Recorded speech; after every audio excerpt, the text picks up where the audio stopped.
Muito bem, pessoal. Vamos começar a nossa aula.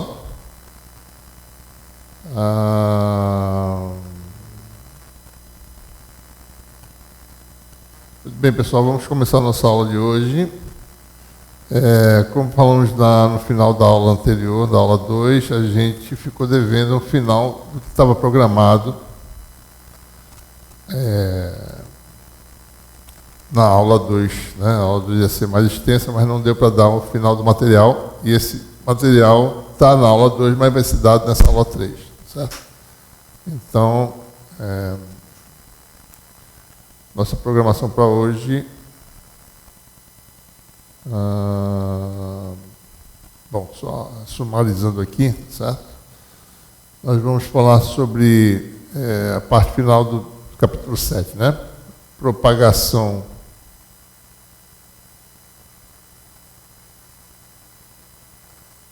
em um meio linear, homogêneo e isotrópico, né? Ou seja, como se dá a forma geral a forma canônica, né, no meio LHI, independentemente de ele ter ou não perdas, né? E a gente vai falar sobre isso, né? Vai falar sobre propagação de LHI e vai também falar sobre a atenuação, que é o fato de o meio ter perdas. A gente vai ter perda eletromagnética. E o segundo fator importante, que tem a ver com o fato, né, da função permissividade, dependendo da frequência, é uma coisa que a gente chama de dispersão, né? A gente vai mostrar mais ou menos, vai ilustrar o que esse fenômeno vai quantificar, vai determinar que parâmetros são relevantes no tocante à propagação eletromagnética, ou seja, o que é a velocidade de propagação de um sinal em um meio dispersivo. Tá? Muito bem, então, você tem um meio linear, homogêneo e isotrópico, e aqui eu vou mudar a cor. Deixa eu botar aqui a notação. Deixa eu introduzir a minha ferramenta aqui, tá certo? Nesse caso eu vou querer vermelho, eu acho, né? Deixa eu fazer aqui só aquele setup rápido.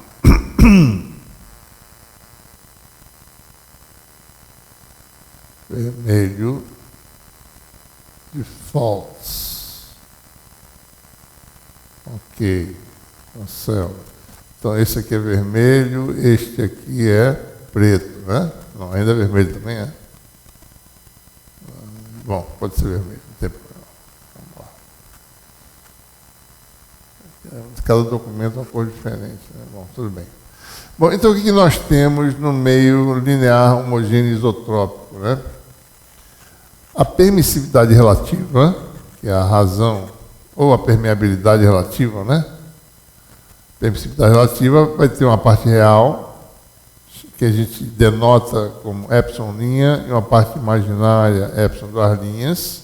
Esses números são relativos, são adimensionais, né? Permeabilidade, da mesma forma, é definida como tendo uma parte real, milinha, e uma parte imaginária, duas linhas. Lembrando que esse sinal, né, é menos mesmo, porque esses parâmetros são, quer dizer, menos mesmo, depende, né? Meio é ativo, tá certo? Então, meio dissipa, aliás, meio é passivo, ele dissipa. Então, esse número aqui é positivo, que garante uma parte imaginária negativa. Esse número é positivo, que garante uma parte imaginária negativa. Então, todo meio passivo, o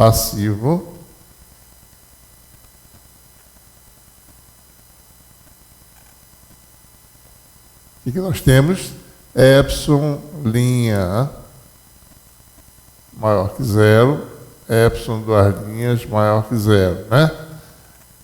Milinha maior que zero, mi duas linhas maior que zero. Essa questão aqui depende um pouco, certo, do material. Se ele for metal, pode ocorrer situações em que isso aqui se torna negativo. A gente não vai falar isso. Talvez não falemos sobre isso nesse curso, mas talvez falemos, depende se a gente vai se deparar com essa situação ou não. Enfim, né?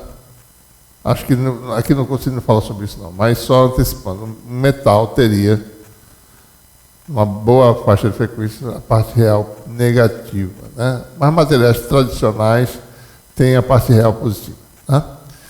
O que quer dizer isso, né? Só lembrando, né? Sempre um meio passivo sempre vai ter imaginário de epsilon negativo, ou seja, porque isso aqui é positivo, né? E imaginário de mi negativo.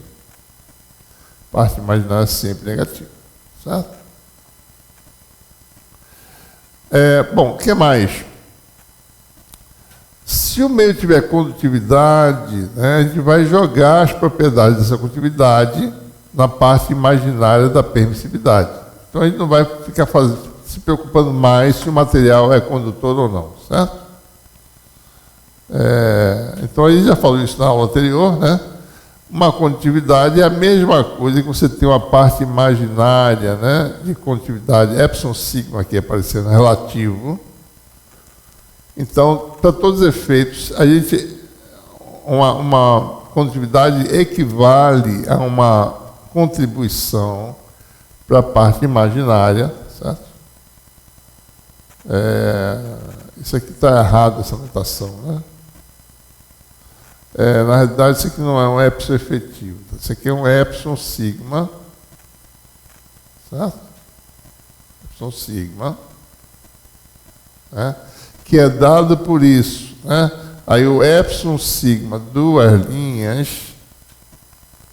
né? Seria só essa parte aqui, certo? Sigma sobre ômega epsilon zero, né? Então, o epsilon sigma relativo seria menos j epsilon sigma duas linhas, de acordo com a nossa notação de linha e duas linhas, são quantidades relativas e positivas, tá certo? Por isso que a gente tem que tomar cuidado aqui, né? Mas fica claro, mais ou menos. Ou seja, para todos os efeitos, se o material tiver também condutividade, é como se ele tivesse uma permissividade relativa efetiva, epsilon duas linhas, que tem o quê? Uma contribuição da própria polarização do material, que é essa aqui, e um termo adicional que vem da condutividade, né? Se o material for puramente condutor, esse termo aqui não existe, só tem isso aqui, né? Se ele for puramente polarizável, sem elétrons livres, isso aqui não aparece, e aparece só isso, né? Se for em geral, a gente tem as duas contribuições, chama de epsilon efetivo duas linhas, certo? Então, para essa nossa análise, a gente admite que está tudo incorporado na parte imaginária, seja condutividade, seja perdas de polarização devido a efeitos de colisão, né? Está tudo na parte imaginária. Então, para todos os efeitos, nós temos o quê?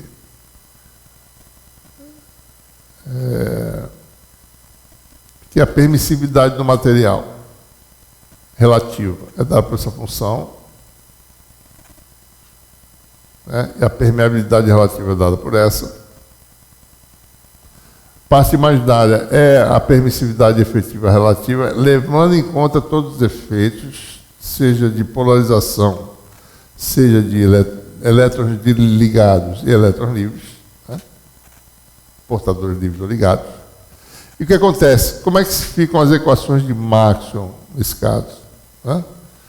Simplesmente as equações de Maxwell são obtidas mudando mi zero, né, vácuo para o meio material. Permissividade do vácuo sai, entra a permissividade do meio material. Por quê? Porque ele está falando de meios lineares, homogêneos e isotrópicos. Essas quantidades que ele está falando agora são números complexos, mas não dependem das coordenadas, então o meio é homogêneo. São fatores de escala no regime fasorial, ou seja, meio linear. E isotrópico, ou seja, essas propriedades são as mesmas em todas as direções no material, né? Então, fica fácil a modificação das equações de macro, né? A equação que aqui era μ0, o zero sai, entra μ no lugar. Não tem carga total, ou seja, pode ter cargas livres, né? Mas a carga total, que é íons e um elétron se mexendo no material, a carga total ainda é zero. Então, densidade de carga é zero. Tá? Meio linear, o epsilon que está aqui dentro pode sair da derivada, isso, aliás, meio homogêneo, né? Aqui é divergente de D, que é epsilon E, né? Igual a zero. O epsilon sai da derivada porque o meio é homogêneo. Certo? Então, você tem isso aí. Né?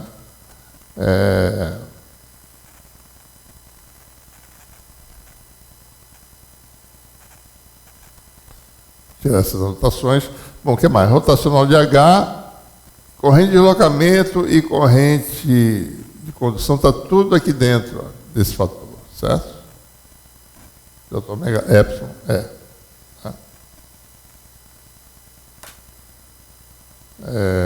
bom, então, mais uma vez, essas equações, como nós mostramos na aula anterior, se eu tenho como grandeza ou F, ou campo elétrico,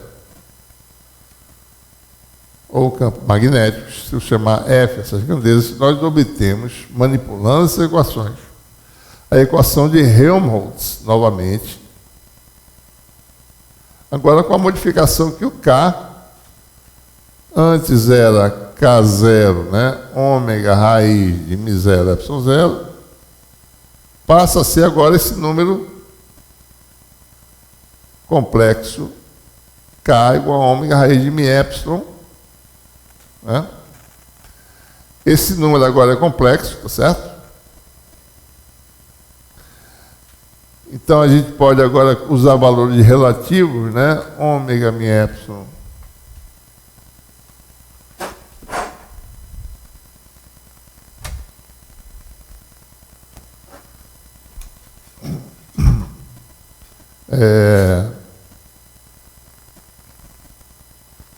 passa a ser agora, tá certo? Eu posso separar, né? Fatorar a parte absoluta e a parte relativa separada.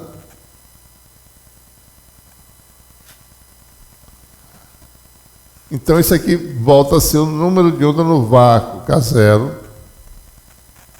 E esse parâmetro aqui, esse parâmetro de parênteses, é que a gente chama a permissibilidade relativa. Vou botar aqui separado, certo? Gostaria muito de mudar essa cor aqui. Deixa eu ver se eu consigo fazer isso sem mudar lá.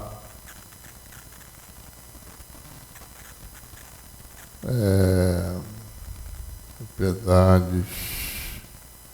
Acho que tem a forma de fazer isso rápido. Deixa eu ver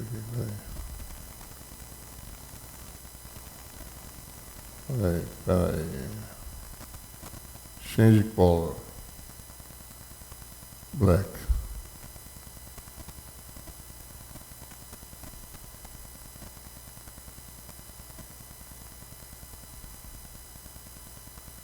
Agora, pronto. Parece que é mais fácil do que eu pensava. Então, o que nós chamamos aqui? A permissibilidade é um termo que nós mesmos inventamos, que é uma palavra híbrida, né? Permissibilidade, apenas para a gente poder utilizar algo que parece com permissividade e com permeabilidade, né? Então, a permissibilidade que se, por definição, é o produto μ epsilon. Não tem significado físico nenhum, tá certo?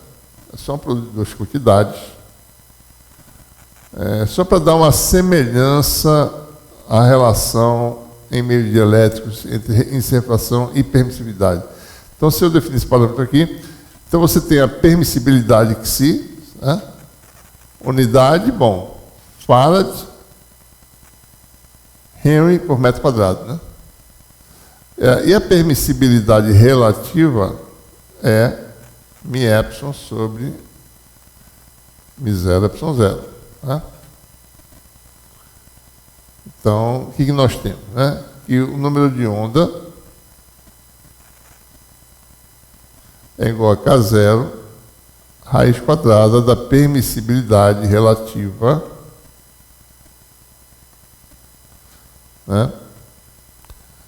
E esse parâmetro que aparece aqui, primeiro, né? Permissibilidade relativa, né? Só olhando um pouco mais.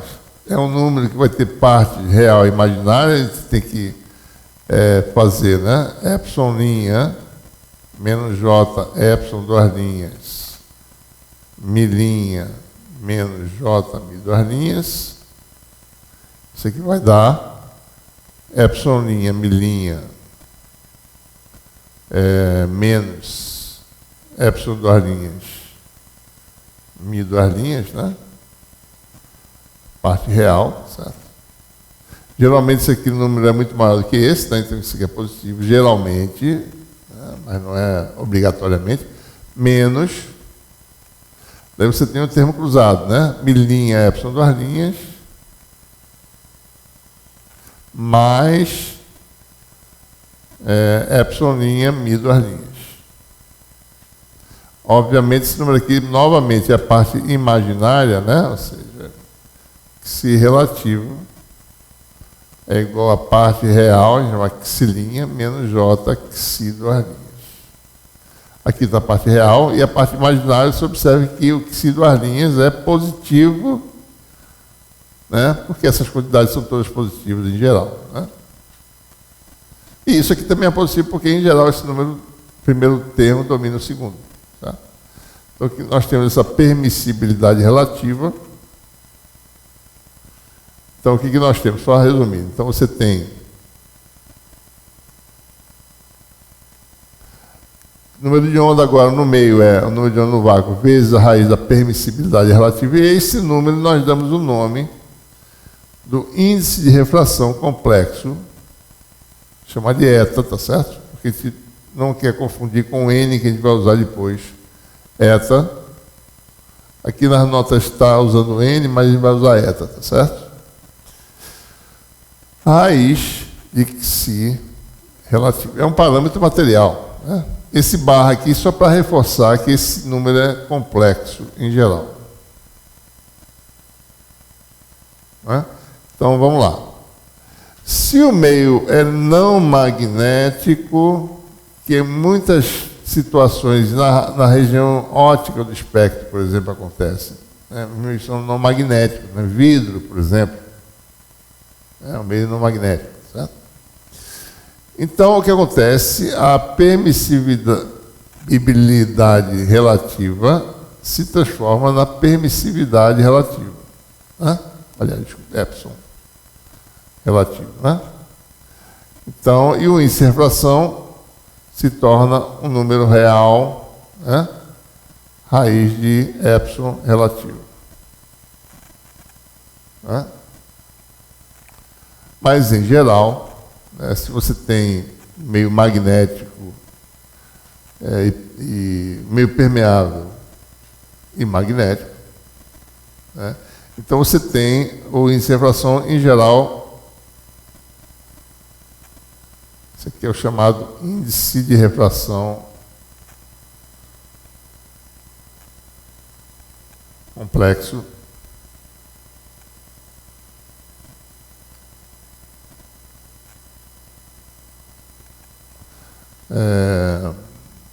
A gente usa muito índice de refração na faixa visível infravermelho do espectro eletromagnético. Esse parâmetro é muito usado, né? Em comunicações ópticas, né? na região do infravermelho. Então, esse é um parâmetro importante. Certo? Eu vou já comentar sobre ele antes de prosseguir. Vamos dar uma olhadinha aqui em alguns. Eu vou visitar um web ponto de acesso para a gente poder ter uma ideia desse número, certo? Então vamos lá. Então o que nós temos aqui? Então esse índice de refração é complexo, então ele tem uma parte imaginária,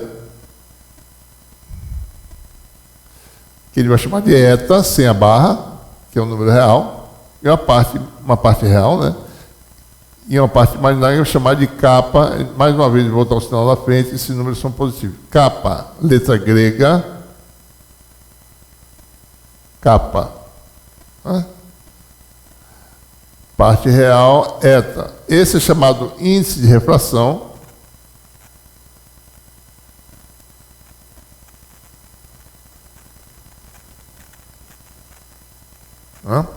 Esse aqui é chamado coeficiente de extinção.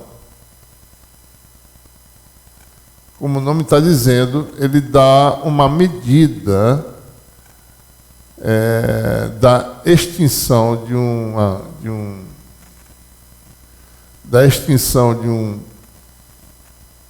uma onda eletromagnética à medida que ela se propaga no meio que dissipa. Então a onda vai se extinguindo, né? Então ele dá uma medida de qual a penetração dentro do meio, né? A partir da qual a amplitude cai para, digamos, 1 sobre E da amplitude inicial, 1 sobre o fator exponencial E, né? Certo?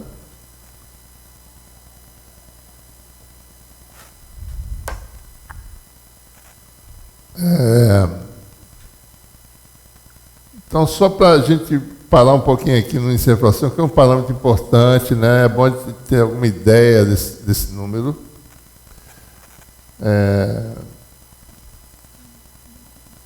Deixa eu só elaborar um pouco mais aqui. Vamos ver essa relação, né? Então, observe, né? Índice de refração complexo é raiz quadrada da permissibilidade relativa. Essa é a forma geral. Nós sabemos o que é a permissibilidade relativa, né? Produto do epsilon mi para meio não magnético, que muitas situações são classificadas desse tipo. Então, o eta é simplesmente a raiz quadrada da permissibilidade relativa. Vou botar assim, tá certo? Epsilon sobre epsilon zero raiz quadrada, né? Isso aqui é a raiz de quem? Epsilon linha menos j epsilon, duas linhas. Aí nós temos uma relação. Se n é n menos j kappa, né? Então você tem que eta ao quadrado é epsilon linha menos j epsilon, duas linhas. Então eu tenho uma relação entre parte real e imaginária dessas quantidades. Bom, o quadrado dessa quantidade aqui vai dar eta 2 menos kappa ao quadrado menos j 2 eta kappa. Então eu tenho duas relações que permitem obter um conjunto de parâmetros em relação ao outro. Ou seja, por exemplo, epsilon é o quê? Eta ao quadrado menos kappa ao quadrado. Se eu sei eta e kappa, eu sei a parte real da permissividade relativa para meio não magnético. Se for meio magnético, então isso aqui se transforma na permissibilidade relativa, certo? Bom, e a permissividade relativa imaginária seria 2 eta kappa. Né? Se for meio que tem permeabilidade não unitária relativa, então isso aqui se transforma em xi', isso aqui se transforma em xi'. É apenas essa modificação. Tá? Então muitas situações vão cair nesses exemplos aqui. Observe que, ó, dado eta e kappa, eu tenho epsilon e epsilon duas linhas, ou xi', né? Por outro lado, dado epsilon e epsilon duas linhas, quem são eta e kappa? Bom, aí a gente tem que calcular, né, através desse sistema de duas equações, duas incógnitas, né, que nós temos aqui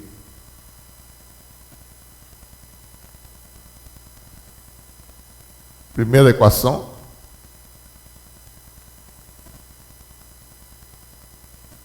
segunda equação.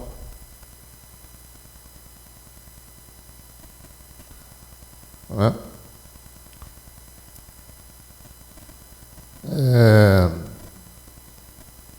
Então nós temos aqui, para calcular, né, eta ou kappa, tem que eliminar uma dessas quantidades da segunda equação, por exemplo, kappa igual a epsilon duas linhas sobre 2 eta, jogo na primeira, fico com eta 2 menos kappa ao quadrado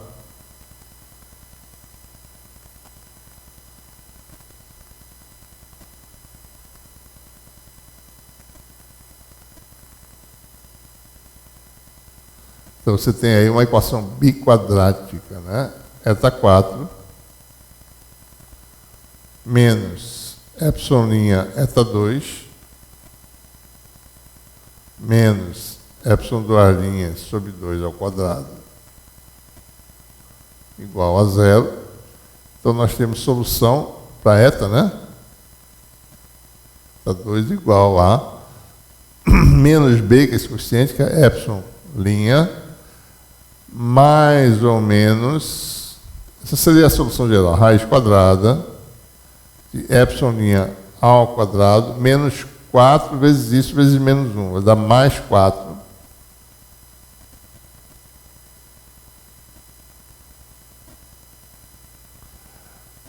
Sobre 2, né?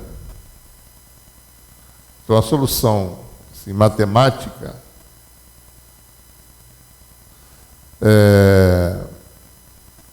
posso colocar isso aqui direto, né? Epsilon sobre 2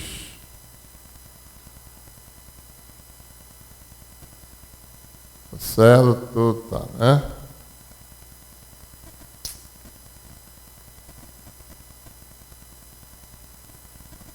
E sobre 2 eta kappa, tá certo. Vamos deixar assim mesmo, é melhor. Então a gente faz assim, raiz, o eta vai ser raiz, né? Uma raiz de epsilon linha. Bom, essa seria a solução matemática, daí já vou comentar aqui. Epsilon linha ao quadrado, mais 4, epsilon duas linhas, sobre 2 ao quadrado, sobre 2. Né? Só que eta tem que ser positivo, né? Então, esse sinal aqui, como esse número aqui é maior do que esse, então o sinal permitido é só o positivo. Aqui eu teria também mais ou menos, né? Mas fisicamente elimina a solução, menos, fica só mais. Então a solução física é essa aqui, ó. Epsilon mais raiz quadrada de epsilon ao quadrado mais esse 4 aqui cancela, tá certo? Mais epsilon duas linhas ao quadrado sobre 2. Né? Aqui a gente faz o seguinte, vou fazer de novo aqui. Kappa é igual a epsilon duas linhas sobre 2 eta, né? E vamos escrever eta da forma raiz de A mais B, certo? É o que nós temos aí, né? Ou melhor, raiz de B mais A, né? Então, se eu multiplicar isso por raiz de B menos A e dividir, é isso. A ideia é essa. Né? Então, isso aqui vai ficar epsilon duas linhas sobre 2 raiz de B menos A sobre raiz de B mais A com B menos A da raiz de B2 menos A2. E aqui dá para perceber o que dá o B2 menos A2, né?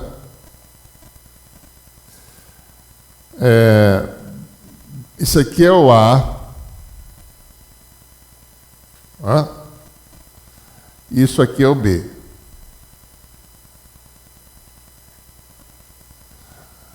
Então, B2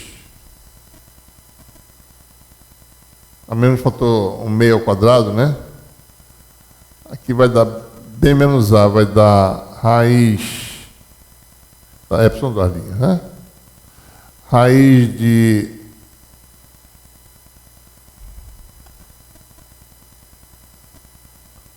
epsilon linha ao quadrado, né? Mais epsilon duas linhas ao quadrado, menos epsilon linha sobre 2. Aqui dividido por 2. Então você tem B2 dá 1/4 dessa soma, menos A2, que dá isso ao quadrado sobre 4. Cancela esse termo com esse, fica epsilon duas linhas ao quadrado sobre 4, cuja raiz dá epsilon duas linhas sobre 2. Então isso aqui vai dar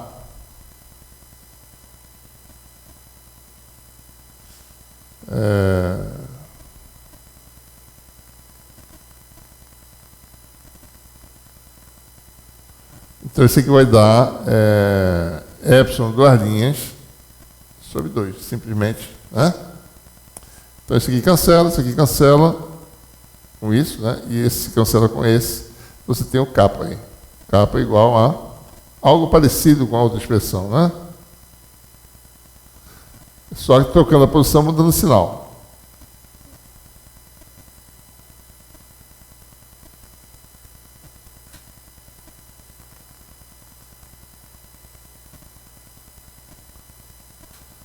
Ou seja, então, dado epsilon duas linhas, epsilon linha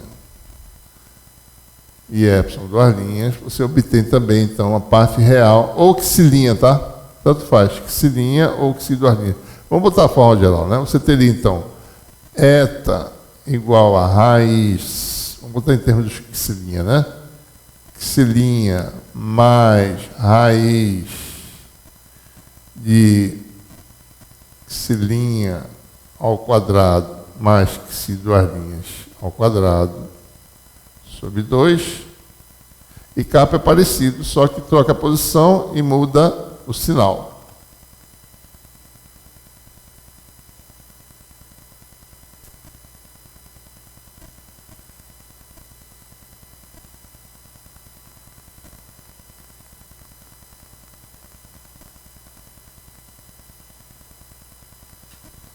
Meios não magnéticos, isso aqui vira epsilon linha, isso vira epsilon duas linhas. Ok? Bom, então são essas relações aí. Vamos só dar uma olhadinha, certo? Um pouco mais, antes de prosseguir, né, o que acontece com a onda plana no meio, mas vamos ver, ou explorar um pouco mais esses números de índice de refração. A gente vai visitar esse site aqui, refractiveindex.info.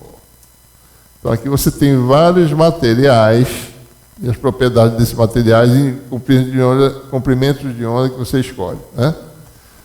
Materiais inorgânicos simples, materiais orgânicos. Deixa eu aumentar um pouquinho aqui, tá certo? Para a gente poder ver bem, né? Certo? Vidros, né? Vários materiais. Então, isso tem inclusive metais, né? Por exemplo, vidro, né? Esse aqui é um tipo de vidro, BK7, BAF10, sílica, que é o vidro tradicional, certo? Né? Então, vamos dar uma olhadinha no vidro tradicional, sílica. Isso aqui são referências, isso aqui só tem uma referência, né? Malitson é uma referência de 1965, ele deve mostrar aqui embaixo. Deixa eu só mostrar aqui, a referência deve estar aqui embaixo. Malitson, mostra aqui a referência. Tá?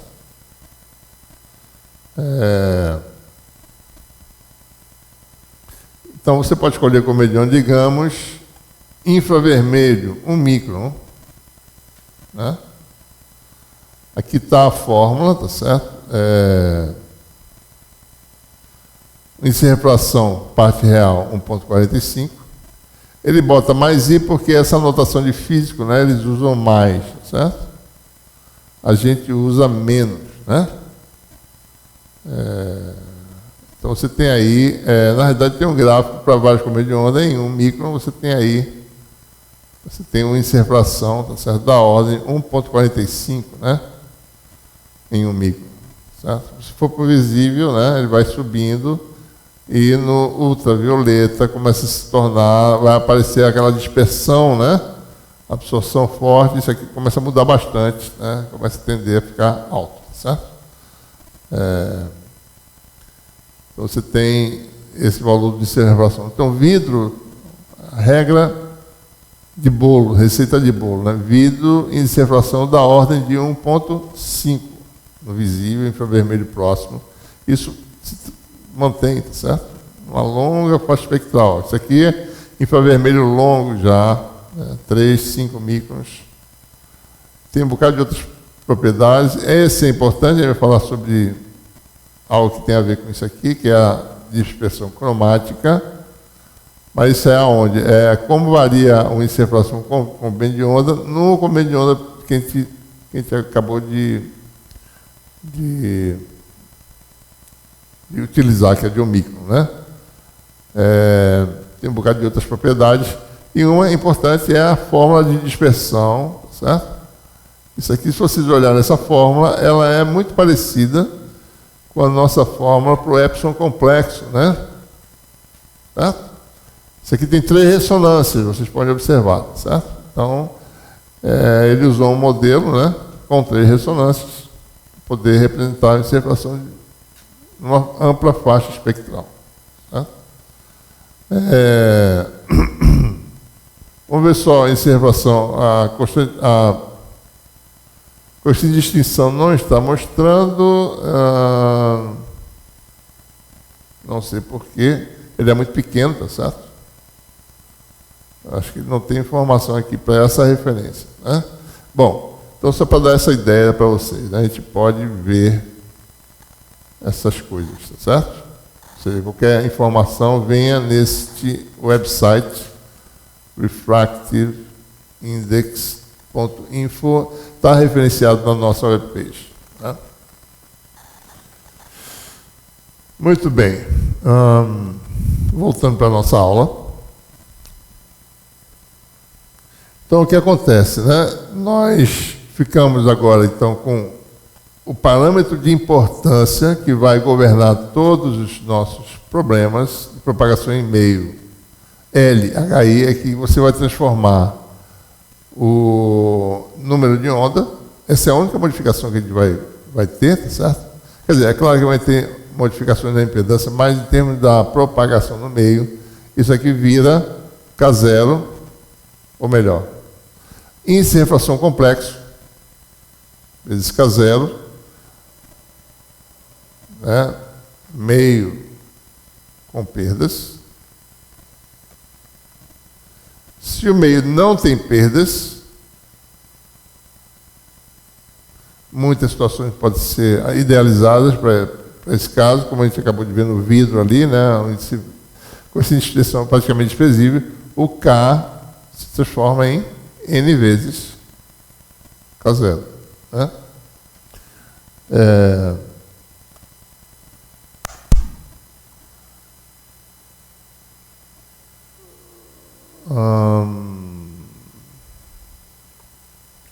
Bom, então quais são as consequências disso na nossa forma canônica, né? Na onda plana, né? Nosso vetor de onda passa a ser um vetor, né, que tem esse fator de escala na frente, que é um número de onda, quer dizer, forma geral, eta, né, no caso, eta K0, vezes o versor U. Esse versor permanece real, tá certo? Versor U. Né? Em algumas situações, eu não tenho um meio com perdas, mas eu tenho situações em que você tem, por exemplo, reflexão interna total, em que a onda se torna evanescente no meio, e esse versor vira complexo. Certo? Apesar do meio ser real, não ter perdas. Né? Então, essa é a modificação que a gente faz. Né? O que mais? Um parâmetro importante para uma onda plana é a impedância de onda, certo? Por definição, ela é a razão entre Mi e Epsilon. Né? A única modificação que a gente vai observar é que isso aqui vai ser agora um número complexo para o meio geral, né? Se o meio for sem perdas, Z se torna real, né? Então, para todos os efeitos, a impedância se transforma em raiz quadrada, μ relativo sobre epsilon relativo, vezes μ0 sobre epsilon zero, que é a permissividade, que é a impedância de onda do vácuo. Ou seja, a impedância de onda no meio se transforma em μ relativo sobre epsilon relativo, Z0. Em que isso aqui pode ser um número complexo, né? Então, em geral, se o meio tem perdas, Z se transforma em um número complexo. Né? Então, com essas modificações, nós podemos simplesmente calcular a forma canônica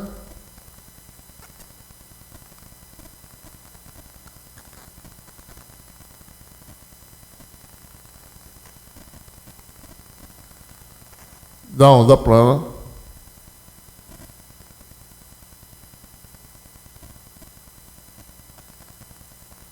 em um meio LHI.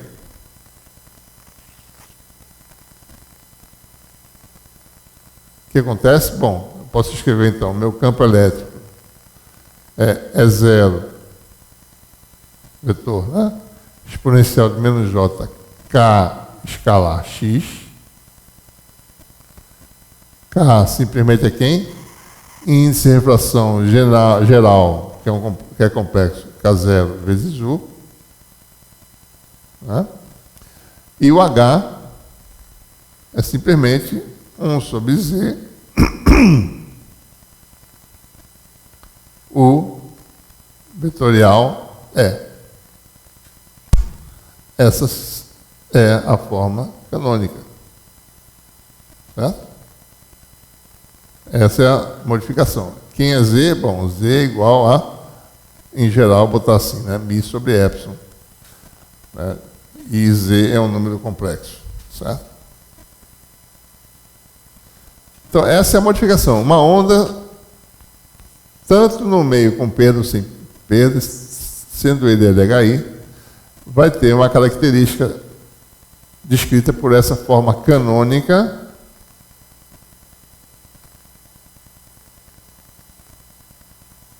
né, em que você modifica o vetor de onda, levando em conta o índice de refração complexo e a impedância da onda. Né? Observe que se E0 for real, né, o versor U é sempre ortogonal a E0. Né? Ok? Então, geometricamente falando, certo? Bom, qual é a relação de ortogonalidade? Observe que o vetor H, ele é um número complexo vezes um vetor real nesse caso. Digamos que isso aqui em Z igual a zero, certo? Se é igual a E0, por exemplo, né? Essa componente aqui, certo? O H0, vou chamar de H0, né? É igual a U vetorial E0. Então, observe, né? Se E0 é real, do jeito que a gente construiu aqui a nossa forma canônica, U é um versor real para um meio, para propagação da onda livre, certo? E H0 também é um vetor real. Ou seja, esses vetores, mesmo a gente pode falar geometricamente, porque são reais, né? Se a gente falar assim, vetores reais, eles têm essa orientação relativa mutuamente ortogonais. Né? Então, as propriedades padrão de ondas planas estão conservadas. A gente vai observar alguns detalhes, né, quando tiver reflexão no capítulo seguinte. Então, algumas situações meio estranhas, pode acontecer, mas nada que não tenha significado, né? Então é isso, certo? Bom, essa é a parte final da aula 2 que a gente tinha, certo? Então, a partir de agora, a gente continua com os temas da aula 3, certo? Deixa eu ver onde é que ela está. Muito bem, então vamos continuar a nossa aula, certo? Agora a gente vai ver como é que é a propagação em meios lineares. Dois aspectos importantes que a gente precisa considerar. Deixa eu só pegar meu lápis aqui. Lápis preto, né? Certo. Muito bem, então dois aspectos importantes que eu vou considerar. Um deles é relacionado à queda de amplitude quando você... Espera aí só um momento.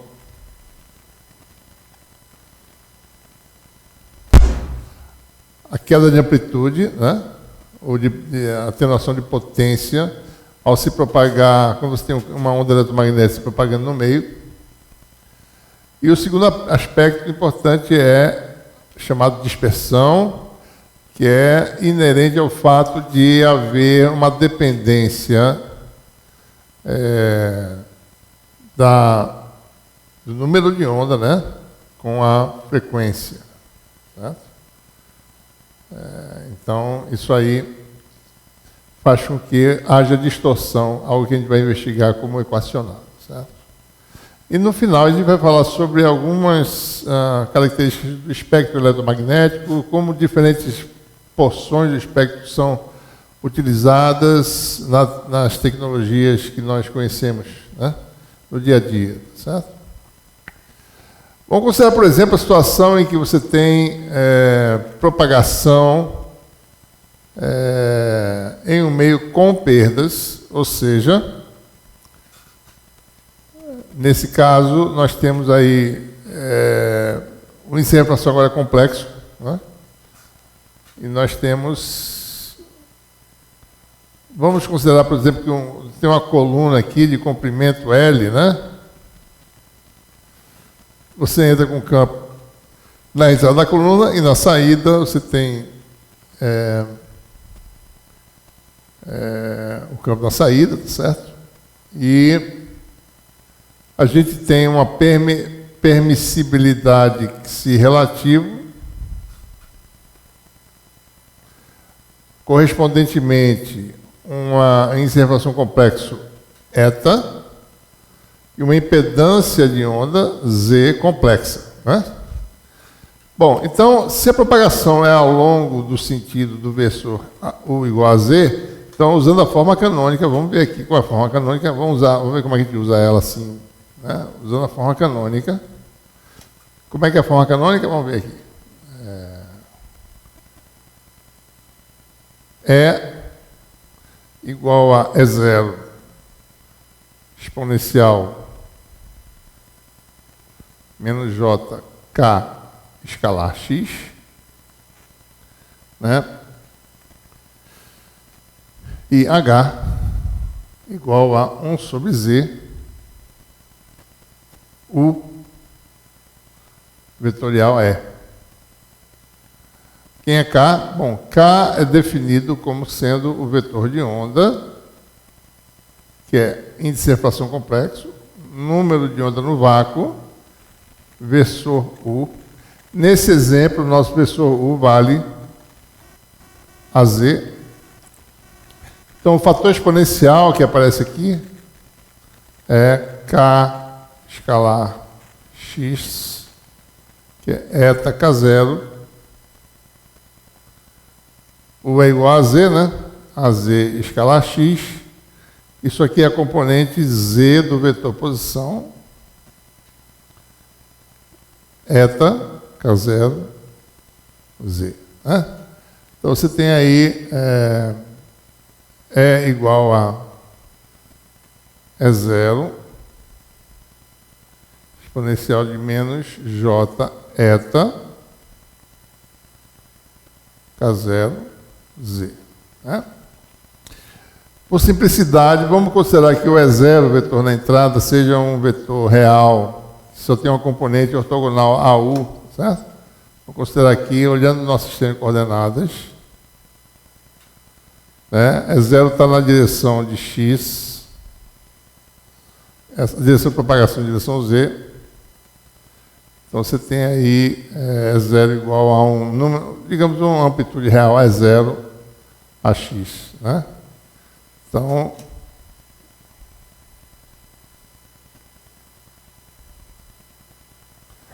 essa seria a expressão para o vetor E0.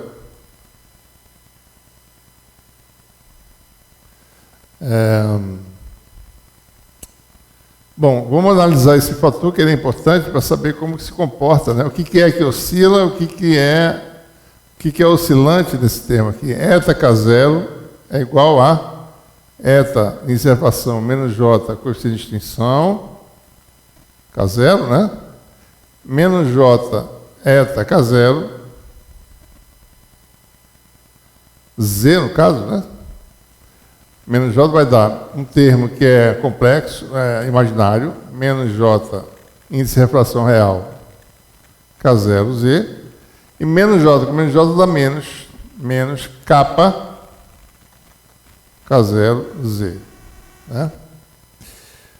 Esse termo aqui vai chamar a constante de fase, ou seja, o termo que é associado à parte imaginária do fator exponencial é a constante de fase, porque ela tem um significado de fase de função trigonométrica.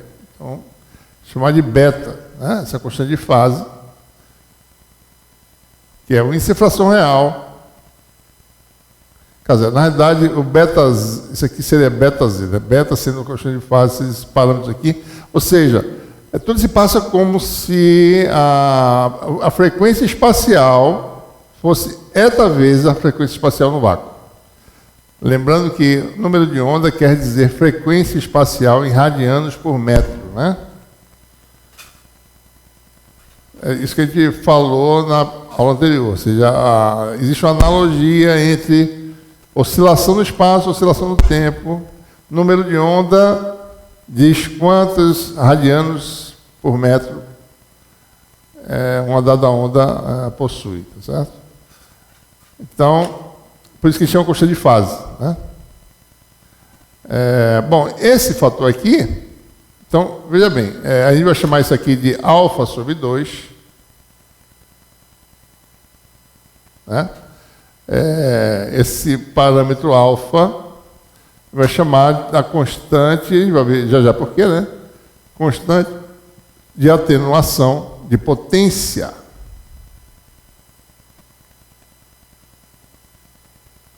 Alfa sobre 2, ou seja, alfa é 2 kappa K0. Então, o fator exponencial menos j eta K0 z é o quê, né? Exponencial real de menos alfa z, alfa sobre 2z. Isso aqui é uma queda de amplitude, né, exponencial, à medida que a onda se propaga, menos j, eta, K0, z, vou botar aqui beta, né, no caso.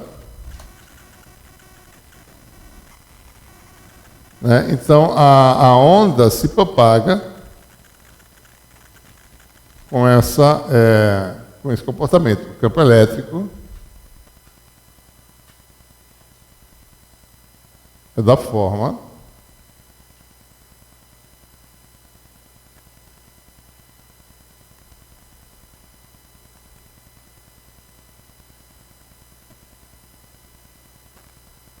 ou seja, posso botar assim também para a gente perceber melhor, né? Botar o AX aqui na frente, certo? Ou melhor, vou fazer assim, deixa assim, AX, eu tenho um fator, que é a amplitude que decai à medida que a onda se propaga, com uma constante de atenuação alfa sobre 2, e oscila no espaço com a fase beta, né? Certo? O campo magnético, por sua vez, é 1 sobre z, que é um número complexo, a gente não vai se preocupar muito agora com esse número, tá certo? U, que é o AX, vetorial que é essa quantidade, AZ com AX. Daí você tem E0 exponencial de menos alfa Z sobre 2, menos J beta Z. AZ com AX, desculpe, isso aqui é um Z, né? Desculpe aqui, está errado. AZ vetorial é X que dá Y, né? Então o campo H é 1 sobre Z, AZ com AX dá AY. Eu vou botar assim esse fator aqui, tá certo? É 0, exponencial de menos alfa Z sobre 2, exponencial de menos J beta Z, né? O vetor de Poynting, por sua vez, né, é 1 meio, vetorial H conjugado. Ora, está na direção X, H está na direção Y, AX com AY dá Z, né? Então, H conjugado, botando aqui mesmo, H conjugado é 1 sobre Z conjugado, não pode esquecer desse conjugado aqui, tá certo? É 0 conjugado, mas é 0 real, né? Isso aqui não muda, isso aqui fica mais, né? Então, quando você faz o produto vetorial de A com H, vai aparecer um AZ, que é a direção do produto vetorial, vai aparecer módulo de E0 ao quadrado, e vai aparecer 1 sobre Z conjugado, ou seja, você obtém vetor de Poynting é 1 sobre Z conjugado, módulo de E0 ao quadrado, que é a constante lá, exponencial de menos alfa Z, direção de U, que é o AZ. O vetor de Poynting aponta no sentido do fluxo de potência, que é o fluxo, né, que a gente assume aqui na entrada da coluna, tá certo? Aliás, deixa eu fechar isso aqui. Não sei. Aqui na entrada, então, a potência flui no sentido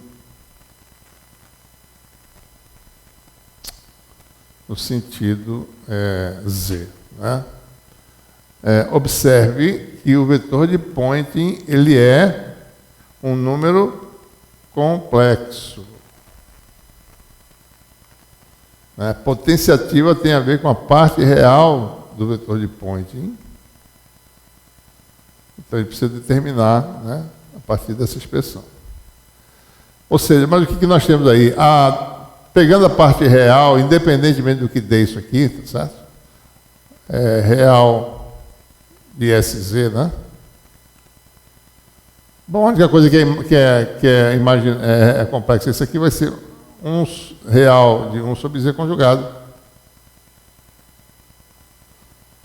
módulo de E0 ao quadrado, exponencial de menos alfa Z, né? Ou seja, em Z igual a 0, essa é a quantidade, né? Isso aqui é a densidade de potência em Z igual a 0, chamada de S0. Então, o vetor de Poynting, a componente Z dele, decai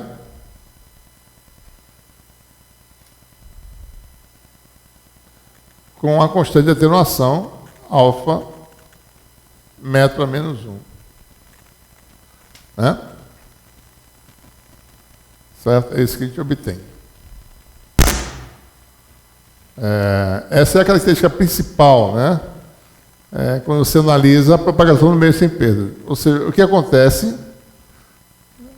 A densidade de potência decai exponencialmente com a constante de atenuação alfa. Bom, então a pergunta, né? O que acontece com essa potência, certo? Observe, né? Se eu tenho uma coluna muito longa,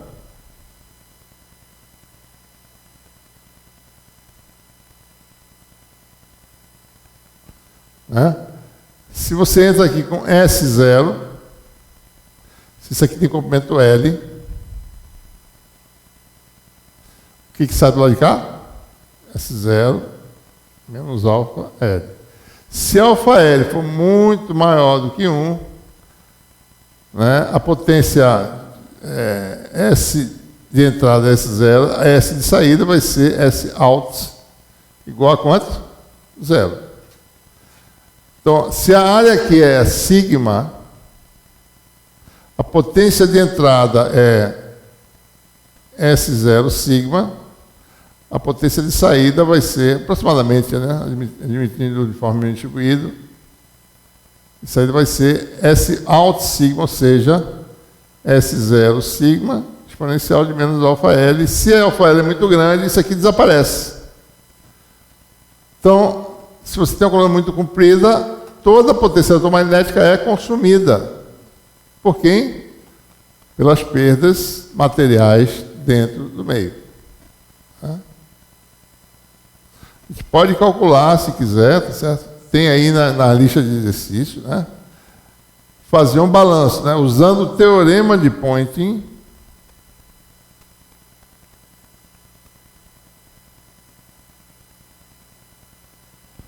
Você calcula o fluxo de potência, né? Pin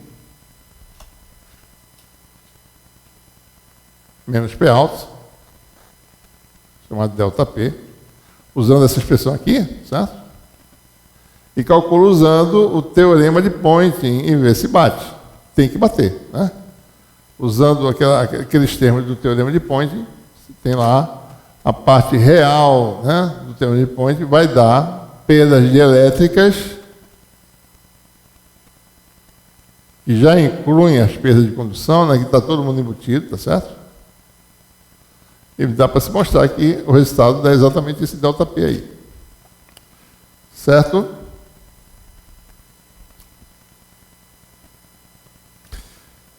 Um segundo tópico importante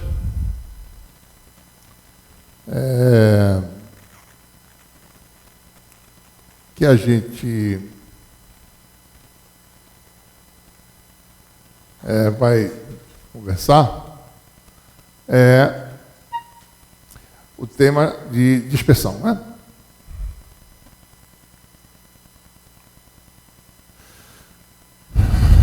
Dispersão é aquele problema, né, quando o número de onda depende, em geral, né, quando a constante de fase, digamos assim, depende, o beta, né, é uma função da frequência, não uma função não linear da frequência. Esse aqui é o problema. Quando o beta é a função linear da frequência, que é quando o meio não tem dispersão, não há distorção, certo?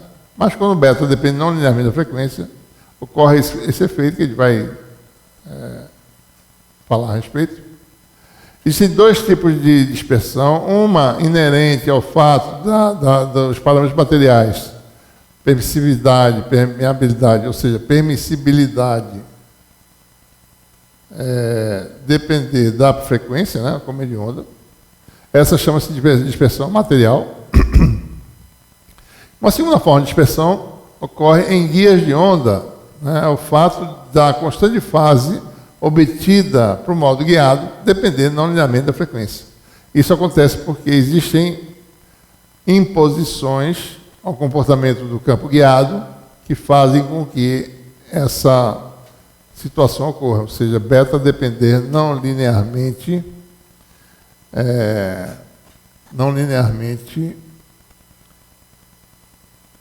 da frequência, né?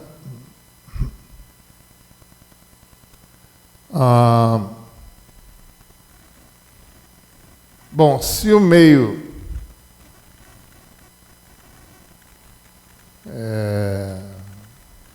não sei se a gente falou sobre isso, né? Aula 3. Cadê a aula 2? Só um minutinho aqui, peraí.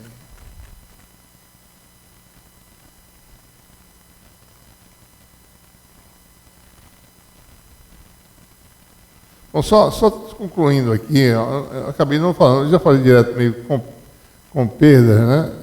Deixa eu ver se eu falei aqui. Se o meio não tem perdas, né, então você não tem esses problemas de atenuação, nada disso. Né? Meio sem perdas, só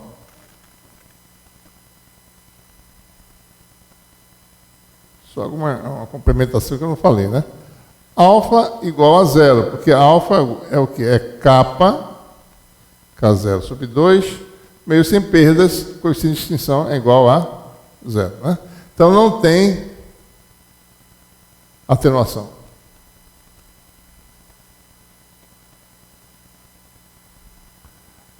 Que mais? Impedância é real. Certo?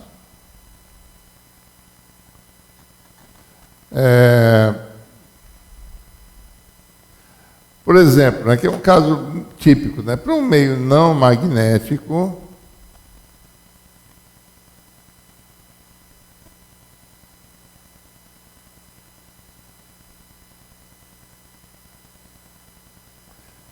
digamos que ou seja, o Z vai ser μ0 sobre ε0, né? Mi relativo sobre epsilon relativo. Isso aqui é a impedância do vácuo, 377 ohms. Se o meio é não magnético, mi relativo é igual a 1 e epsilon relativo à raiz quadrada dá inservação. Você então tem que a impedância é reduzida de um fator eta, certo? Meio não magnético, certo? Ou seja, mi relativo igual a 1. Correspondentemente, né?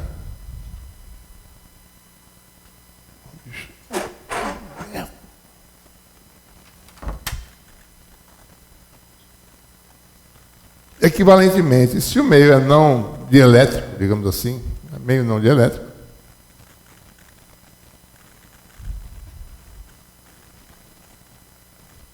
a gente está querendo falar meio dielétrico, um meio que seja parecido com vácuo, né? Epsilon relativo igual a 1. Difícil acontecer, mas suponha que fosse, só para explorar o que ocorreria, né? Então, eta é igual a raiz de mi epsilon, né? Raiz de permissibilidade, que é a raiz de mi relativo, né? Então, a impedância de onda vai ser Z0, raiz de mi sobre epsilon, que vai ser eta, né? Você teria essa situação, certo? O que ocorre realmente, tipicamente, é esse caso aqui, para meios não magnéticos, é o caso realmente encontrado, né? Você tem essa situação aí, certo?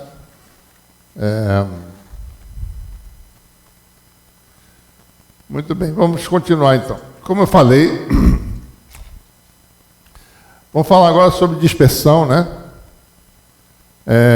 E a gente vai observar que vamos, por um momento, desprezar perdas, né, para poder analisar o fato da constante de fase depender da frequência de forma não linear, né?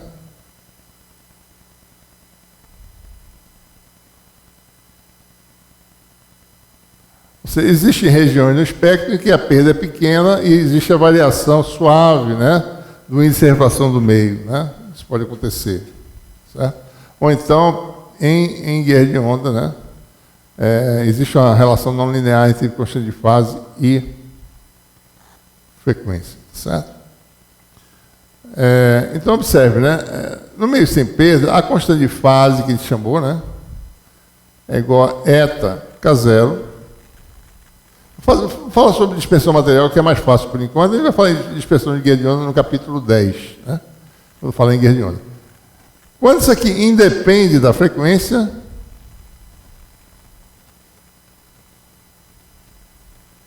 o que acontece? Se eta independe de ômega, então a relação entre beta e frequência é da forma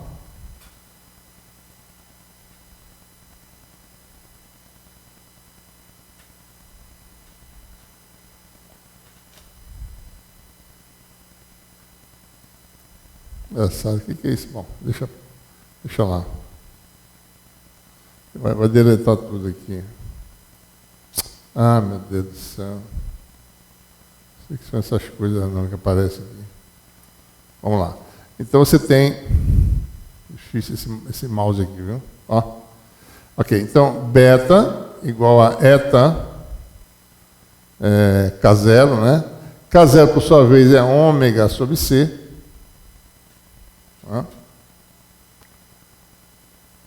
Então, beta é igual a eta ômega sobre C. Né? No vácuo, por exemplo, eta igual a 1. Né?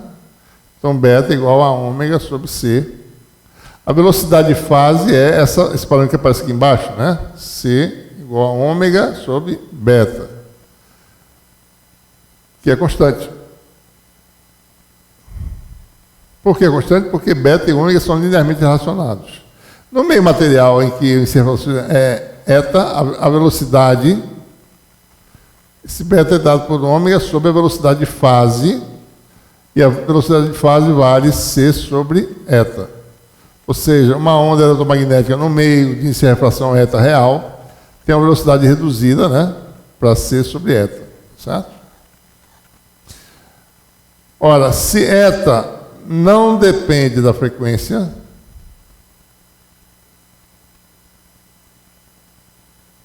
certo? Então, V também não depende.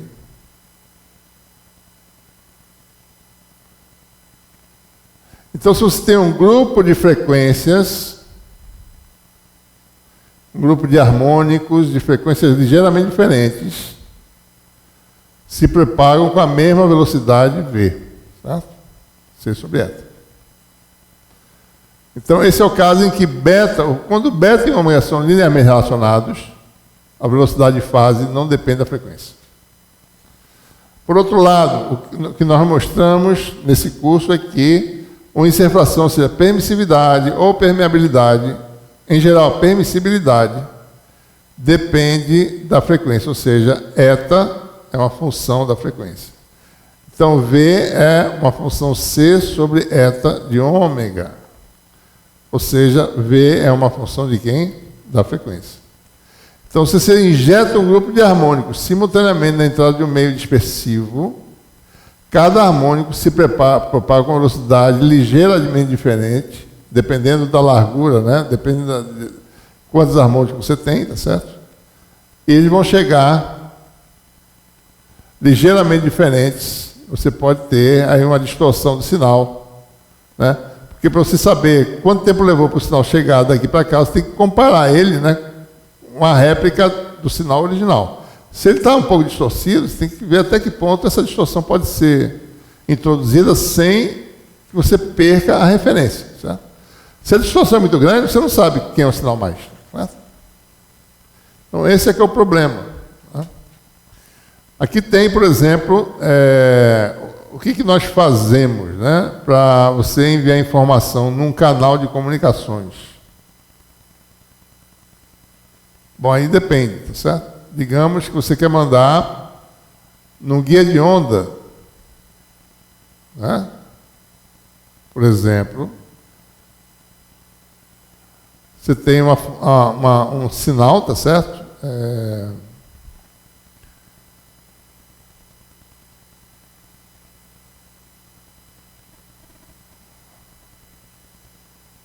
Só um minutinho.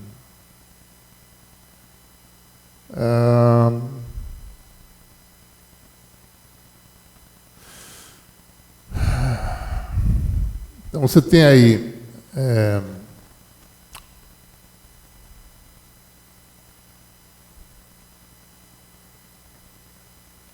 você tem um sinal, uma informação contida numa função do tempo de t, né? Por exemplo, se for voz, certo? Máxima, frequência máxima, digamos, que é muito, né? Pode ser menor que isso, 20 kHz, sinal de voz, canal de áudio, né? 20 kHz, certo? Olha, se você quer mandar isso num guia de onda, nós veremos isso no capítulo 10, a frequência de corte do guia de onda é da ordem de gigahertz. Se eu injetar um sinal aqui de kHz, ele não vai passar. Então, o que eu faço é pegar o espectro de frequências de UDT, trasladar esse espectro para a região de gigahertz, né? Transmitir através do guia de onda, e aqui no fotodetetor, demodular o sinal e obter de volta a minha informação UDT. Isso é feito de que forma? A gente faz isso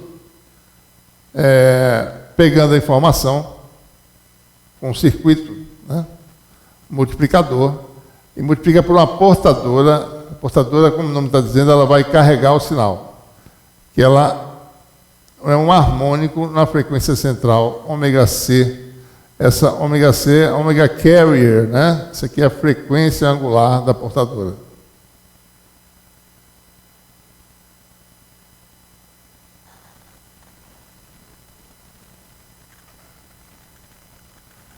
Então, aqui está mais ou menos um exemplo. Deixa eu ver se tem aqui uma... Pronto, aí tem mais ou menos o aspecto de um pulso de baixa frequência, tá certo? Digamos um pulso, né? Olha isso aqui como tempo, amplitude versus tempo, né? Então, olhando no tempo, um pulso, que você tem uma variação, multiplicado por uma função cosseno, certo? De alta frequência, né? Então, essas oscilações são oscilações de alta frequência da função cosseno, e a de baixa frequência, que é o envelope disso aqui, né? É a amplitude do pulso, certo? Então, você quando propaga, né? Você tem... Você vê essas ondas dançando para lá e para cá, mas no fundo você observa esse pacote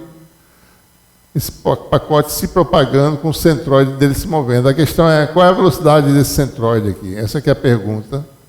Certo? E também a gente vai analisar, mesmo que qualitativamente, o que acontece quando há uma dispersão no material muito forte, de forma que há distorção desse sinal. A gente vai ver mais ou menos o que vai acontecer. Certo? Ora, o que nós temos, né? Deixa eu ver se tem aqui essa... Bom, aqui não tem. Então, você tem aí...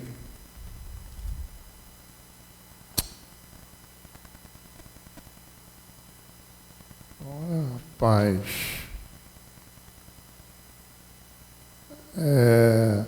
Então, se você for analisar, né, você tem aí...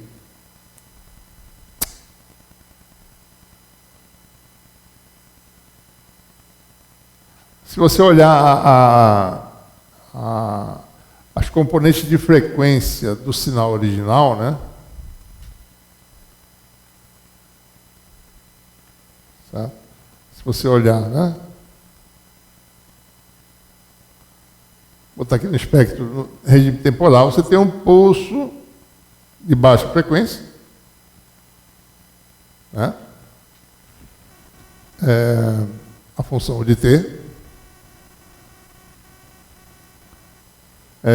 E essa função tem um espectro em torno de uma frequência muito baixa, né? Tem frequências baixas, tem uma frequência máxima aí, certo? Dessa forma, mais ou menos. O modo da magnitude da distribuição de Fourier desse sinal, certo? Dessa forma, como funciona a frequência. Isso aqui é mais ou menos algo que tem uma largura em frequência, tem uma frequência máxima, que é da ordem, né? Por exemplo, se for frequência de áudio, vai ser kHz isso aqui, certo? Então você tem aí que essa função, U de ômega, né? É a transformada dessa função do tempo aqui, certo? Seria 1 sobre 2π, né? Usando uma das formas de representar a transformação de Fourier, integral de dt, U de t, exponencial de j ômega t, né? Essa seria aí a transformada dessa função, tá certo? Aliás, é ao contrário, desculpe. Isso aqui, estou calculando o espectro, né? Então, o espectro U de t, a função U de t, é uma soma de harmônicos. Isso é uma combinação linear. Isso aqui é decomposição de função em funções ortogonais, tá? Coisa que a gente já estudou no regime discreto. Estou fazendo aqui uma distribuição contínua. Você tem uma distribuição contínua de frequências. Uma coisa é série Fourier, você tem uma série aqui, tá certo? Uma soma. E outra coisa é você ter funções cuja frequência varia continuamente. Então você tem uma integral de Fourier. Então isso aqui vai dar d ômega, U de ômega, que é a transformada de Fourier, exponencial de j ômega t, né?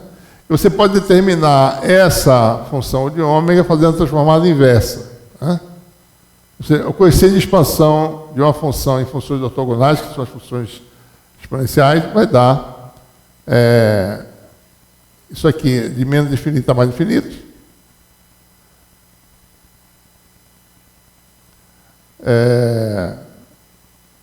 dt, U de t, daí exponencial de menos j ômega t.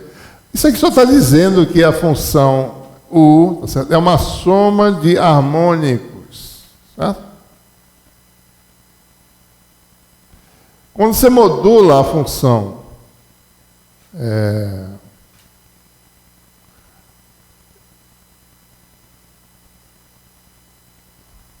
essa função tem um módulo, né? Módulo e uma fase, né? Uma fase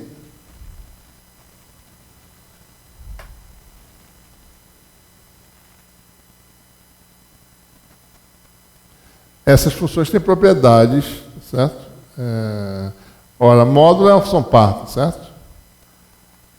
E fase, a gente vai falar. Fase tem uma propriedade.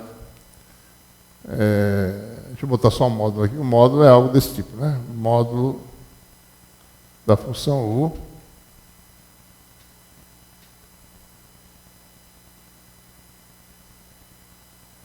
É algo que é limitado em frequência numa largura de faixa, aí, mais ou menos, da ordem, vamos dizer que a metade da largura é delta ômega, dizer que a largura completa seja 2 delta ômega, né? Então, a extensão dessa função da transformada é dessa ordem aí. Se você constrói a função G0 de t, que é a função modulada, né? Isso aqui nada mais é do que U sobre 2, né? Exponencial, isso aqui é ômega c, né? A frequência da portadora, J ômega ct mais exponencial de menos J ômega ct, né? Então, se você quer calcular aí quem é a transformada dessa função, chama de G0, né? Quando você faz isso aqui, né? Então, a transformada dessa função nada mais é do que essa fórmulazinha aqui, ó. Aqui, desculpe. Integral do tempo. Vamos só rapidamente fazer aqui, tá certo? G0 de t, que é essa função, né? U de t, o meio, né? Exponencial de... tem esse fator aqui que é variável, menos j ômega t, vezes, juntamente com esse. Então, vai dar menos j ômega menos ômega c t. Né? Esse é um termo. O termo seria um meio.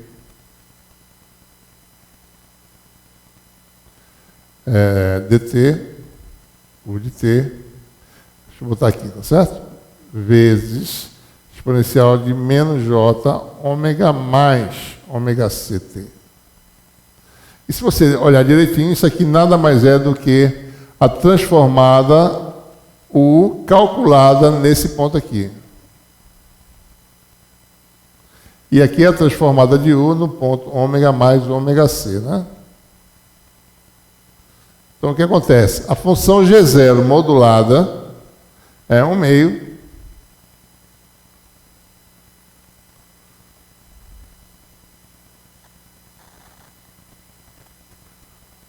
de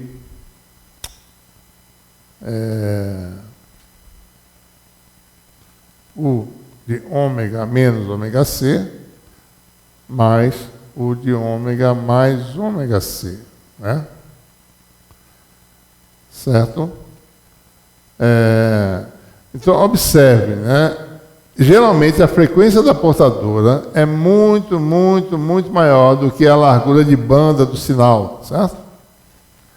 Né? Então, veja, por exemplo, eu quero transmitir um sinal cuja largura de banda é 20 kHz, quando em micro-ondas eu teria aí gigahertz, né?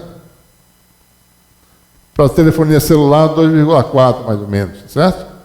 Então, isso aqui é o quê? 1000 vezes maior, dividido por 20, né? 50 vezes maior. Né? Então, ômega c nesse exemplo é 50 vezes delta ômega, né? Muito maior, certo? Ou seja, o que acontece, né? Isso aqui, o módulo dessa função aqui e dessa não se interceptam. Então, a função G0 vai ter um espectro.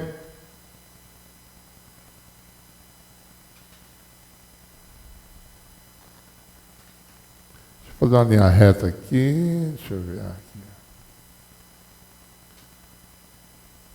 Uma linha reta. Não se interceptam, né? Ah, meu Deus do céu. Esse aqui é o eixo ômega, né? Esse aqui é o eixo da amplitude Fourier. Se a gente representar um módulo, né?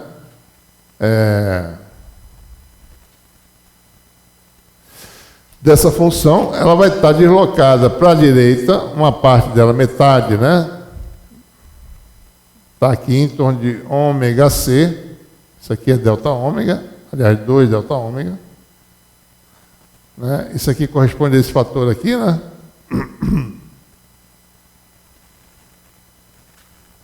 E a outra parte vai estar deslocada em torno da frequência menos ômega C. Então é isso que você faz com o espectro, ou seja, multiplicar para uma função portadora é deslocar o espectro para a frequência que você quer transmitir. Então esse grupo de frequências passa no seu canal, certo? Essa é a ideia. Né? Isso aqui seria o módulo da função G0. São duas funções separadas porque esse ômega C é muito grande em relação à separação delta ômega.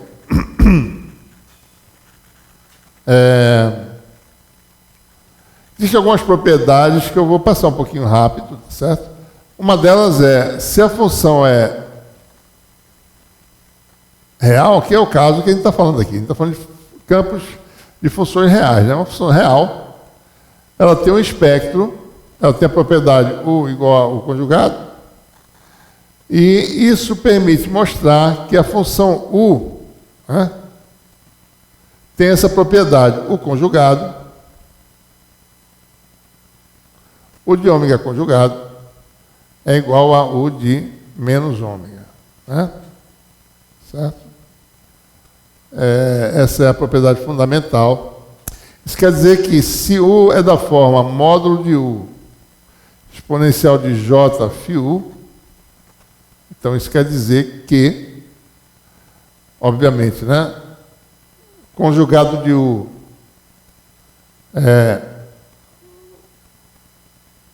isso aqui não tem conjugado, né? Módulo de U. Certo? Exponencial de menos J φ U de ômega, né? Então, U de ômega conjugado igual a U de menos ômega quer dizer que módulo de U de menos ômega exponencial de J φ U de menos ômega, que é essa função aqui, é a função U conjugada que está aqui, que é módulo de U de ômega, exponencial de menos J φ U de ômega, né? Ou seja, como a gente já sabia, né? É claro, a função par, tá certo? U de ômega é igual a módulo de U de menos ômega. E a fase é uma função ímpar.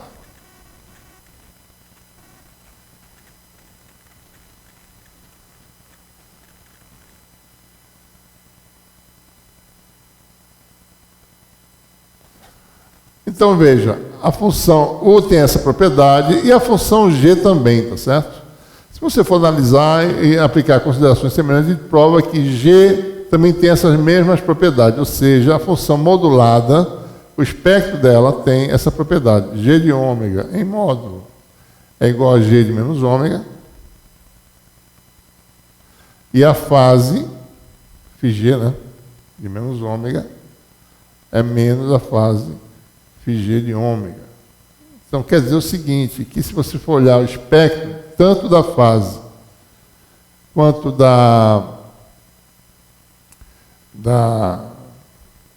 olhar a fase agora, né?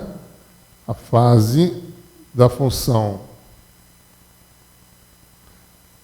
φU, né? A fase tem um comportamento mais ou menos assim, né? Função ímpar. Certo?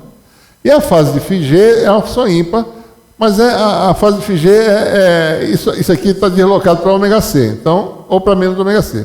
Então a fase de Figê é algo assim, ó. Só para dar uma ideia para vocês, certo? São coisas importantes para poder demonstrar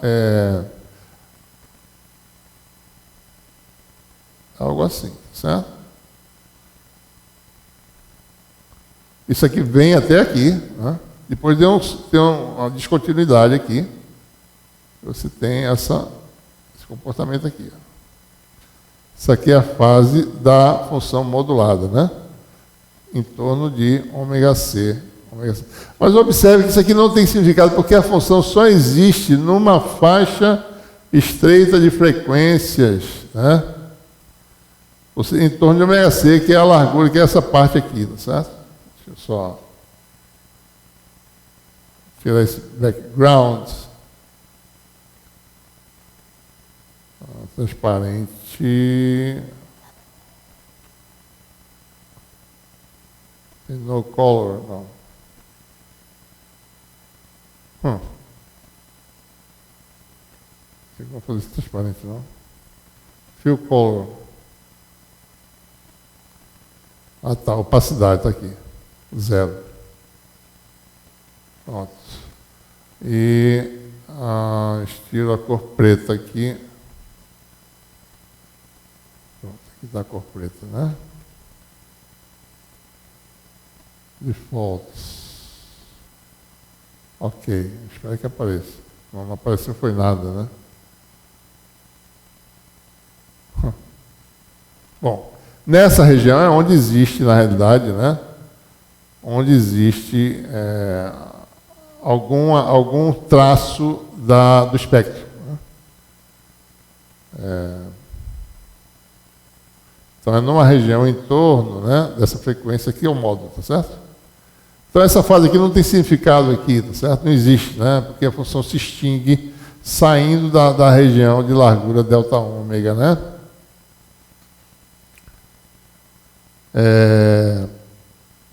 Bom, o fato é o seguinte, uma vez que você modula, né, só para a gente entender direito, né? Você tem a função U, espectro U, né? A função modulada aqui é G, tem o espectro G, que é um meio de U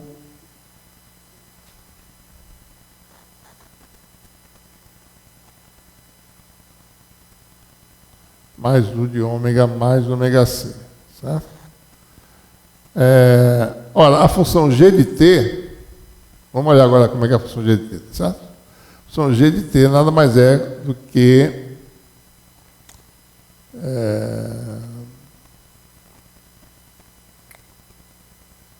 1 sobre 2π, né?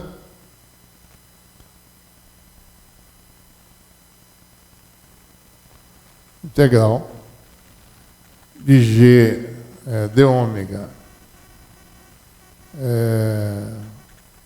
G exponencial de J ômega T, né? Deixa eu escrever aqui embaixo. Então, G de T vai ter um termo que é em torno das frequências positivas, tá certo? Vou chamar essa parte de G+, tá? G+, para ficar mais simples, né? G+, é aquele termo que tem a contribuição dessa região do espectro de G, né? Então, G+, é um meio desse 1 sobre 2π, integral em d ômega de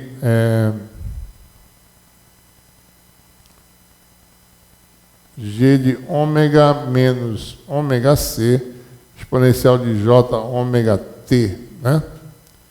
O que acontece é que, e você tem o termo G menos, né?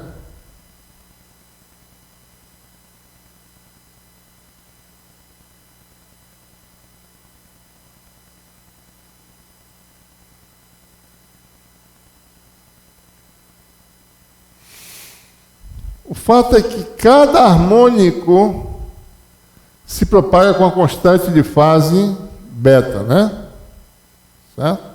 Beta, esquecendo um pouquinho a questão do índice de refração que varia com a frequência, mas lembrando, beta é uma função da frequência, não necessariamente uma função linear. Né? Tá? Então, para a gente calcular a saída, o sinal de saída, então se a entrada é G0 de T, depois de propagação do comprimento L, a saída vai ser o quê? GL de T. Né? O que a gente faz é propagar cada harmônico com uma constante de fase exponencial de menos J beta de ômega L. Então, o que acontece é que cada harmônico desse propaga dessa forma, certo? Então, nossa análise consiste em determinar quem é o sinal de saída, calculando a transformada dessa função, certo? Na saída, né? Então, em resumo, certo?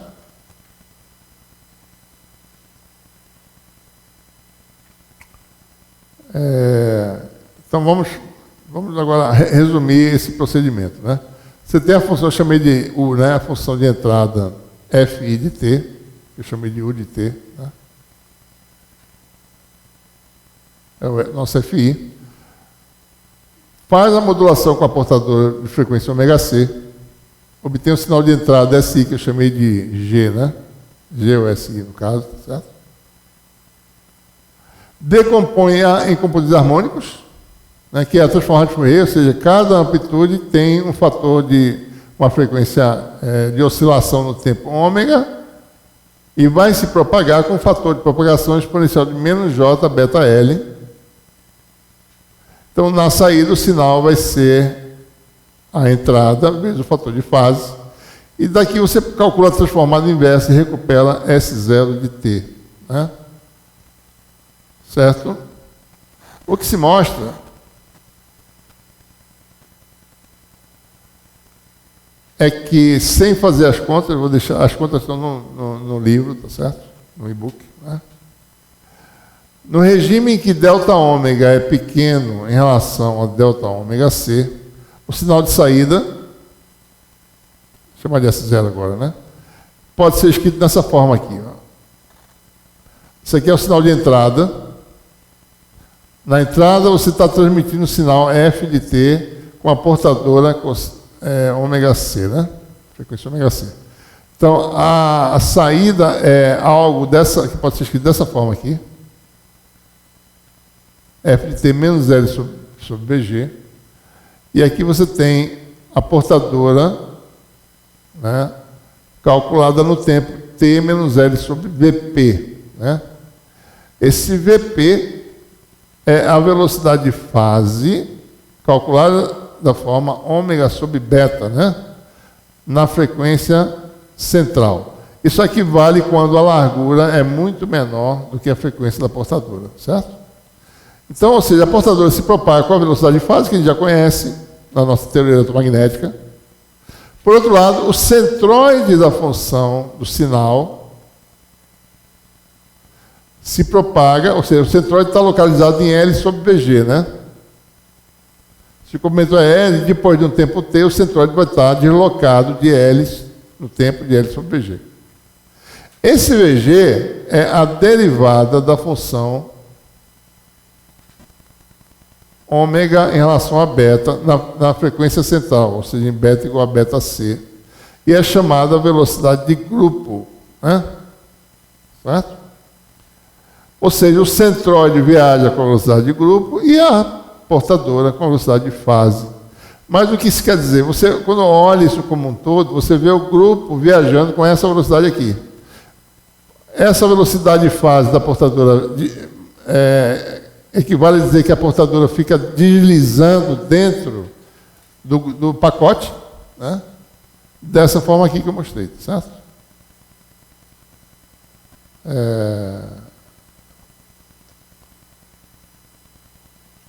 Aqui, né? Está bem devagarzinho, né? Deixa eu aumentar a velocidade aqui. Isso aqui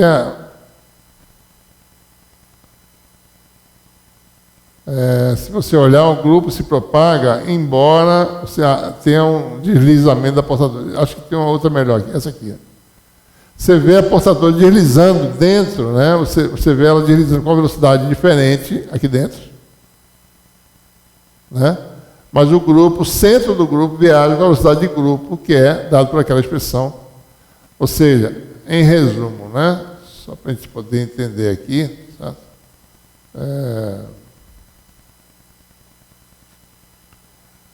A velocidade de fase, chamada de VP, é ômega sobre beta, né? Ou seja, beta é igual a ômega sobre C no vácuo e ômega sobre a velocidade de fase no meio. Né? Qual é a frequência? Bom, isso aqui é a frequência central, a frequência da portadora, né? Observe que não tem só uma frequência, né? Existe um grupo de frequências. Tem um grupo de frequências em torno de uma frequência central que chama de ômega. Ômega igual a ômega C, vamos chamar de ômega agora, tá certo? Então, para todos os efeitos, a diferença de frequências vai de ômega menos delta ômega até ômega mais delta ômega. Então, essa é a velocidade de fase. A velocidade de grupo, por outro lado, não é ômega sobre beta, mas é d ômega d beta. Em que ponto? Bom, isso aqui é calculado aonde? Na frequência central. Isso aqui também, na frequência central. Ou seja, beta C, né, essas funções são relacionadas, né,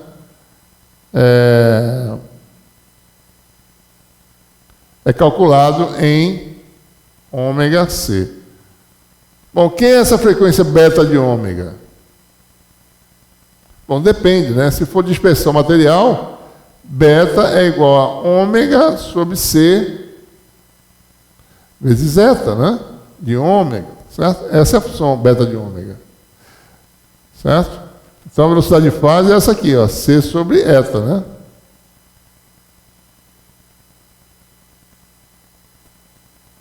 Então, como beta depende da frequência, depende da função eta de ômega aqui. Tá? No guia de onda, bom, aí depende de como essa constante é calculada. A gente só vai poder fazer isso lá no capítulo 10. Certo? Então, o que você vê é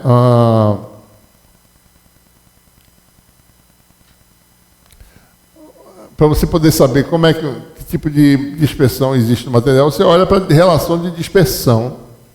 A gente aqui está botando uma relação de dispersão genérica, na realidade baseada no guia de onda retangular, que ele tem essa propriedade aqui, tá certo?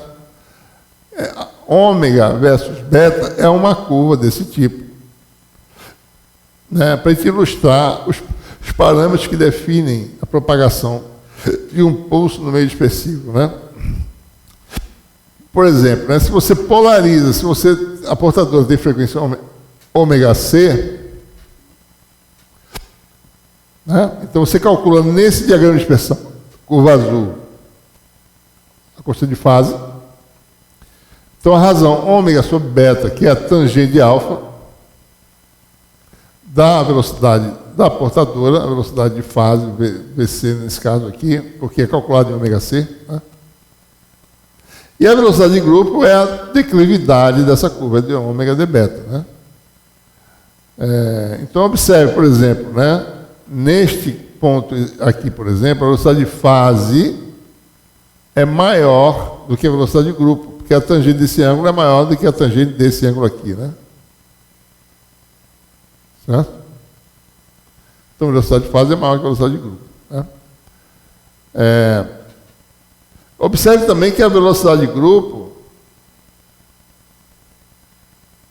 que é a derivada, varia, né? Aqui ela vale 0, para esse exemplo, aqui ela vale um valor, aqui ela vale, se você for ver essa curva aqui, na realidade ela tem uma assíntota, né, que tende a relação do tipo ômega sobre beta igual a C, né? Certo? Isso aqui é um exemplo, né, em que ômega sobre beta se transforma numa constante, que é essa reta aqui. Né, então,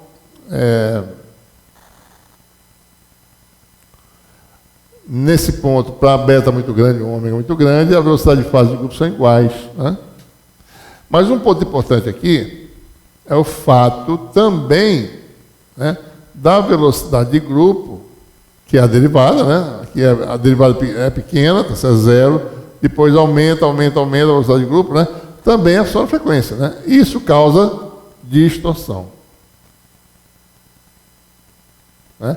Quando a velocidade de grupo você pode assumir independente da frequência, você não vai ter nenhuma distorção. Todos os pacotes da informação chegam ao mesmo tempo. Mas se isso aqui depende da frequência, mesmo que seja pequena a dependência, mesmo que seja uma estreita faixa de frequência em torno da frequência central, isso tem que ser levado em conta para saber qual é o comprimento máximo de canal que você pode utilizar para transmitir informação. Certo? Então, por exemplo,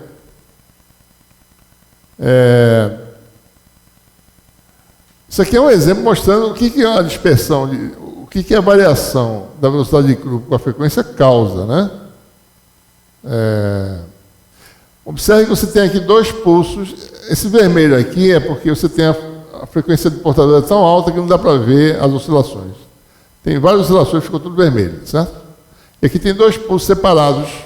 Isso aqui é o espaço, né? A gente pode raciocinar também em termos espaciais. Os pulsos foram enviados em intervalos, em tempo diferente, então eles estão separados espacialmente. Você propaga isso aqui no canal, tá certo? Então, o primeiro efeito da dispersão que a gente observa é o quê? Alargamento de pulso. Né? E, simultaneamente com o alargamento, a amplitude, né? A energia. A energia não cai porque não há perda, né? Ele alarga e cai para ficar com a energia constante, tá certo? Mas o que acontece? Ocorre esse fenômeno, ou seja, um pulso começa a entrar na região de localização do pulso vizinho, né? Então você tem aí o que a gente chama de interferência intersimbólica. E o que acontece? Se você for ver, você não tem mais dois pulsos na saída, né? Você tem um conjunto de pulsos. E a partir desse ponto eu não sei onde é que estão aqueles 2 bits de informação que eu mandei, né? Tem um bocado de coisa aqui, está tudo misturado. Se um foi 1, o outro foi 0, por exemplo, tá certo? O nível é diferente, né? Nível 1, nível 2. Aqui você não sabe, né? Tem vários pulsos aqui chegando e interceptando um no outro, você não tem mais como diferenciar, a informação perdeu-se, né? Certo? Então é isso que chama-se a distorção que estão falando. Ou seja, eu teria que projetar meu canal para que ele tivesse o comprimento máximo, no máximo aqui, ó, em que os pulsos vão começar a interceptar. Então aqui, se eu medir aqui nesse ponto, tá certo? Eu posso separar os 2 bits de informação e identificá-los. Então todo canal, né, de comunicação tem um comprimento máximo, governado por essa dispersão aí. Tá? Uma fibra ótica tem um comprimento máximo que você pode transmitir, porque a partir, se você continuar no mesmo canal, na mesma fibra, você não tem mais como diferenciar os pulsos enviados, né? Os pulsos de informação. Tá? Bom, então, para concluir essa aula,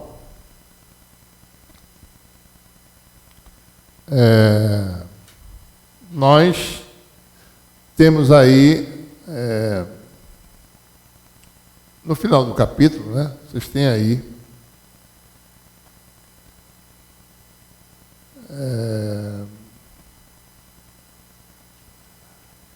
uma ilustração do espectro eletromagnético, mostrando várias regiões e as suas respectivas terminologias. Né? Essa escala aqui você tem frequência em Hertz, frequência em ciclos por segundo em Hertz, e comprimento de onda, né? No vácuo, tá certo? C sobre F, né?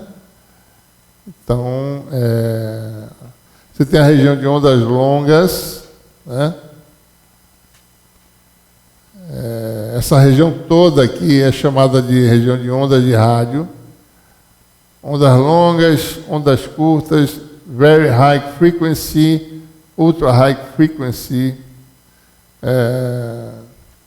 Então, observe que aqui a frequência está chegando em 10 a nona, que é gigahertz, megahertz, né? Então, na região de ondas de rádio, você tem frequências de 60 Hz, que são linhas de transmissão, né? Como de ondas de 5.000 km, que a gente falou anteriormente. certo? Ondas médias de 300 kHz, que está aqui mais ou menos, certo? Até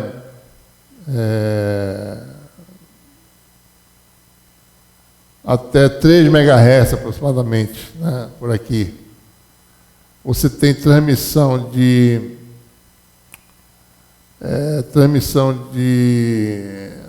modulação de amplitude AM, né, rádio AM, por exemplo. Certo? Nessa região aqui, os comandos de onda, né, você tem aqui 50 metros, né, mais ou menos, em 300 MHz, em 3 MHz, você tem mais ou menos 50 metros. Certo? Então, você tem a frequência AM, os canais de rádio, né? Quando você vai de 3 a 30, essa região de 3 MHz até 30 MHz, é por aqui, certo? Aqui já são 100 MHz, né? Então, aqui você tem 50, né? Nessa região aqui você tem essas ondas utilizadas por radioamadores, etc. Né? Quando você começa a chegar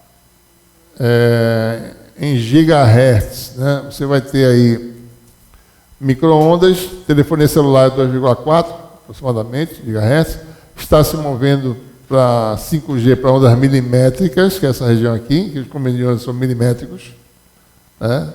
Então está se explorando essa região, certo?